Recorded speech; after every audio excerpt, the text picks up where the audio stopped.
ওম নম ভগবতে বাসুদেবায় নম। রাধে রাধে। গীতার মূল্যায়নের আজকের ভিডিও কাম ও ক্রোধ থেকে মুক্তির পথ, শ্রীমদ্ ভগবদ গীতার কর্মসন্ন্যাস যোগ ২৬ নম্বর শ্লোক থেকে জানব। ২৬ নম্বর শ্লোক সংস্কৃতে বলা হয়েছে, কাম ও ক্রোধ বিমুক্তানাং জ্যোতিনাং যত চেতসাম অভিত ব্রহ্ম নির্বাণং বর্তত্তে বিদিত্বাত্মনাম। এর অনুবাদ, কাম ও ক্রোধ শূন্য সংযত চিত্ত আত্মতজ্ঞ সন্ন্যাসীরা সর্বতভাবে অচিরেই ব্রহ্ম নির্বাণ লাভ করেন। এই শ্লোকের অপর একটি অনুবাদ হল, কাম ক্রোধ হতে মুক্ত সংযত চিত্ত এবং আত্মদর্শী সাংখ্যযোগীগণের উভয় দিকেই, অর্থাৎ দেহ থাকাকালীন অথবা দেহত্যাগের পর সর্বত্রই নির্বাণ ব্রহ্ম পরিপূর্ণ। এই শ্লোকের তাৎপর্য হল, মুক্তিলাভের জন্য যে সমস্ত সাধুসন্ত সর্বদাই পরমার্থ সাধনে রত, তাদের মধ্যেই কৃষ্ণভক্তই শ্রেষ্ঠ। এই কথার সমর্থনে শ্রীমদ্ ভাগবতে বলা হয়েছে, কেবল ভক্তিযোগে পরমেশ্বর ভগবান বাসুদেবের ভজনা করো। যারা সকাম কর্মের বদ্ধ মূলস্বরূপ বাসনা উৎপাটিত করে অপ্রাকৃত আনন্দের সঙ্গে ভগবানের পাদপদ্মের সেবায় রত আছেন, তাদের মতো সুষ্ঠুভাবে কোনো মহান মুনি ঋষিরাও ইন্দ্রিয় বেগ দমন করতে পারে না। বদ্ধজীবের সকাম কর্মের ফলভোগ করার বাসনা এত প্রবল যে বড় বড় মুনি ঋষিরা বহু তপস্যার ফলেও সেই বাসনাকে দমন করতে পারে না। কিন্তু ভগবত ভক্ত নিরন্তর ভগবান শ্রীকৃষ্ণের অপ্রাকৃত সেবায় নিযুক্ত হবার ফলে আত্ম উপলব্ধি করে অতি শীঘ্রই ব্রহ্ম নির্বাণ স্তর লাভ করেন। পূর্ণরূপে আত্মতত্ত্বজ্ঞান লাভ করার ফলে তিনি সর্বদাই সমাধিস্থ থাকেন।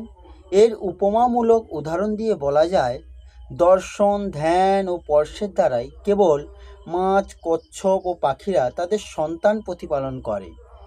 হে পদ্মজ, আমিও তাই করি। মাছেরা কেবল দৃষ্টিপাতের দ্বারা তাদের সন্তান প্রতিপালন করে, কচ্ছপ ধ্যান করে তাদের সন্তান প্রতিপালন করে। সে ডাঙায় ডিম পেড়ে তার জলের মধ্যে তার ধ্যান করতে থাকে। তেমনি কৃষ্ণ ভক্ত ভগবত ধাম থেকে অনেক দূরে থাকলেও সর্বক্ষণ ভগবানের ধ্যান করার ফলে এবং সর্বক্ষণ কৃষ্ণ ভাবনায় তৎপর থাকার ফলে ভগবত ধাম প্রাপ্ত হন। তিনি জড়জগতের দুঃখ কষ্টের প্রতি সম্পূর্ণ নির্বিকার। ভগবত উপলব্ধির এই স্তরকে বলা হয় ব্রহ্ম নির্বাণ, যার অর্থ হচ্ছে ভগবানের চিন্তায় নিমগ্ন থাকার ফলে প্রাকৃত দুঃখ কষ্টের পূর্ণ নিবৃত্তি। এই শ্লোকের ব্যাখ্যা হল, কামক্রোধ বিমুক্তানাং জ্যোতিনাম, অর্থাৎ উপরই উক্ত পদগুলির দ্বারা ভগবান পরিষ্কারভাবে জানাচ্ছেন যে সিদ্ধ মহাপুরুষদের কাম ক্রোধাদি দোষ লেশমাত্রও থাকে না। কাম ক্রোধাদি দোষ উৎপত্তি ও বিনাশী, অসৎ বস্তু অর্থাৎ শরীর, ইন্দ্রিয়াদি, মন, বুদ্ধির ইত্যাদির সংস্পর্শে উৎপন্ন হয়। সিদ্ধ মহাপুরুষদের উৎপত্তি ও বিনাশরহিত সৎতত্ত্বে স্বাভাবিক স্থিতি অনুভব হয়। সুতরাং উৎপত্তি ও বিনাশীল অসৎ বস্তুগুলির সঙ্গে তাদের কোনো সম্পর্ক থাকে না। তার অনুভবে নিজের বলে কথিত শরীর, অন্তঃকরণ সহ সমস্ত জগতের সঙ্গে নিজের স্বয়ংয়ের সম্পর্ক সর্বতভাবে রহিত হয়ে যায়। তাই তার কাম ক্রোধাদি বিকার উৎপন্ন হবে কি করে? কাম ক্রোধ সূক্ষ্মরূপে যদিও থাকে, তবে নিজেকে জীবমুক্ত বলে মনে করা ভ্রম। উৎপত্তি ও বিনাশীল বস্তুর কামনা করাকে কাম বলা হয়। কাম বা কামনা অভাব থেকে উৎপন্ন হয়। অভাব সদা অসতের মধ্যেই বাস করে। সৎস্বরূপের কোনো অভাবই নেই, কিন্তু স্বরূপ যখনই অসতের সঙ্গে তদাত্ম করে, তখন অসৎ অংশের অভাবকে সে নিজের বলে মনে করে। নিজের মধ্যে অভাবকে মনে করলেই কামনার সৃষ্টি হয় এবং সেই কামনা পূরণে বাধা উপস্থিত হলে ক্রোধ জন্মায়। এই রূপ স্বরূপে কামনা না থাকলেও তদাত্মার জন্য নিজের মধ্যে কামনা প্রতীয়মান হয়। কিন্তু যার এই তদাত্ম দূর হয়েছে এবং স্বরূপে স্বাভাবিক স্থিতি অনুভব হয়েছে, তার স্বয়ং এ অসতের অনস্তিত্ব অনুভব হবে কিভাবে? অর্থাৎ তা হতে পারে না। সাধনার দ্বারা কামক্রোধ কমে যায়, সাধকেরা এইরূপ অনুভব করেন। সেটি কম হতে থাকে, সেটি ক্রমশ লোপ পায়। সুতরাং যে সাধনার দ্বারা কাম ক্রোধাদি হ্রাস পেতে থাকে, সেই সাধনার দ্বারাই সেটি লোপও হয়। সাধকের অনুভব হতে থাকে যে কাম ক্রোধাদি দোষগুলি আগে যতই শীঘ্র সৃষ্টি হতো, এখন আর তত শীঘ্র হয় না। দ্বিতীয় হচ্ছে, আগে যেরূপ তীব্রতায় আসতো এখন আর তা আসে না। এবং তৃতীয় হচ্ছে, আগে যত দীর্ঘস্থায়ী হতো এখন তা তত হয় না। কখনো আবার সাধকের এমন মনে হয় যে কাম ক্রোধের তীব্রতা আগের থেকে বেশি হচ্ছে। তার কারণ হলো এই যে সাধনার দ্বারা ভোগাসক্তি কমতে থাকলে পূর্ণাবস্থা এখনও প্রাপ্ত হয়নি। দ্বিতীয়, অন্তঃকরণ শুদ্ধ হওয়ার অল্প কাম ক্রোধ সাধকের কাছে বেশি বলে মনে হয়। তৃতীয়, মনের বিরুদ্ধে কেউ কোনো কাজ করলে সাধকের তা খারাপ লাগে, কিন্তু সাধক তা গ্রাহ্য করেন না।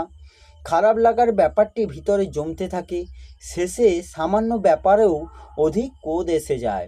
কারণ ভিতরে যা জমে থাকে তা একসঙ্গে বেরিয়ে আসে। এতে অন্যান্য ব্যক্তিরা আশ্চর্যান্বিত হয়ে পড়ে যে এই সামান্য ব্যাপারে তিনি কেন এত রেগে গেলেন। কখনো কখনো বৃত্তিগুলি ঠিকমতো হলে সাধকের মনে হয় যে তিনি পূর্ণাবস্থা প্রাপ্ত হয়েছেন, কিন্তু প্রকৃতপক্ষে যতক্ষণ তিনি অনুভব করেন যে তিনি পূর্ণাবস্থা প্রাপ্ত হয়েছেন, ততক্ষণ তার ব্যক্তিত্ব বজায় থাকা পূর্ণাবস্থা প্রাপ্ত হয় না। যত চেতসাম, অর্থাৎ যতকাল অসতের সঙ্গে সম্পর্ক থাকে ততকাল মন বশীভূত হয় না। অসতের সম্পর্ক সর্বতভাবে দূর হলে মহাপুরুষদের মন সতই বশীভূত থাকে। অভিহিত ব্রহ্ম নির্মাণং বর্ততে বিদিতাত্মনাম, অর্থাৎ নিজের স্বরূপের প্রকৃত জ্ঞান যাদের হয়েছে সেই সকল মহাপুরুষদের বিদিতাত্মনাম নামে ওইখানে অভিহিত করা হয়েছে। অর্থাৎ যে উদ্দেশ্য মনুষ্য জন্ম প্রাপ্ত এবং মনুষ্য জন্মের যে মহিমা গীত হয়েছে তা তারা উপলব্ধি করেছেন। দেহ থাকাকালীন বা বিদেহী অবস্থায় সর্বদা এই মহাপুরুষগণ নির্বাণ ব্রহ্মে স্থিত থাকেন। বিভিন্ন ক্রিয়াকালে সাধারণ মানুষ যেমন নিজ শরীরে অবস্থান করেন, মহাপুরুষগণের এইরূপ বিভিন্ন ক্রিয়ার সময়েও এক ব্রহ্মেই তাদের নিরন্তর অবস্থান থাকে।